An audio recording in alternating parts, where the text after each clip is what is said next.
ولا يخرج العبد من الایمان الا بجحود ما ادخله اللہ فیہ. مسلمانوں کا یہ عقیدہ ہے کہ جو بھی مسلمان ہو جائے، مومن ہو جائے، کلمہ پڑھ لے، تصدیق بالقلب، اقرار باللسان کر لے اور اس طرح سے اعمال صالحہ بھی کر لے، اس وقت تک وہ کافر نہیں بنتا، مسلمان ہونے سے نہیں نکلتا جب تک ان چیزوں کا انکار نہ کرے جن کے ماننے کی وجہ سے وہ کیا بن گیا تھا، مسلمان بن گیا تھا. مثلا شخص اس نے ایمان باللہ بھی کیا، ایمان بالملائکہ، بالرسل، بالکتب، بالآخرہ، بالقدر خیرہ و شرہ، سب کچھ وہ مان گیا، اس طرح سے بہت کچھ مان گیا.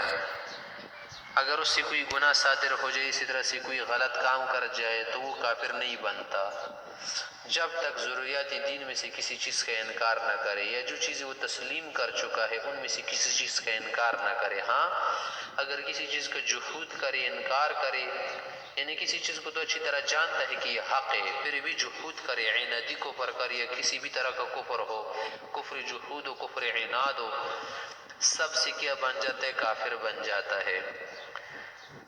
جب تک کسی چیز کا انکار نہ کیا ہونا کافر نہیں ہوتا. کافر لوگ کون ہوتے ہیں؟ کافر لوگ تو وہ ہوتے ہیں نا کہ ان الذین یکفرون باللہ ورسلہ.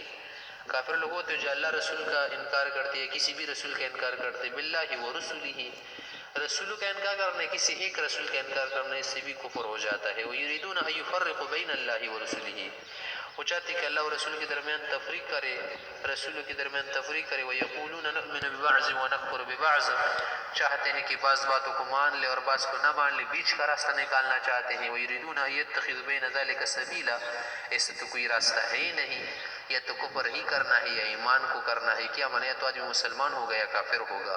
ایسا تو نہیں ہو سکتا کہ کچھ اسلام کی باتیں مانے اور کچھ کفر کی باتیں مانے، کچھ تو کفر کرے نعوذ باللہ اور کچھ ایمان کرے.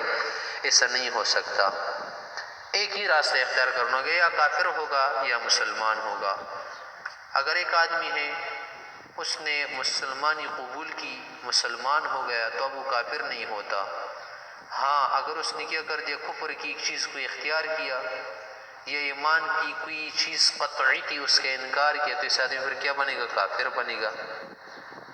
اور اسی طرح سے یہ بھی ضروری کہ کفر کی کوئی علامت وغیرہ اس پر نہ پائی جائے، کیونکہ پھر اس سے کیا ہو جاتا ہے، کفر کی علامت سے تو تکذیب ایمان ہو جاتی ہے نا.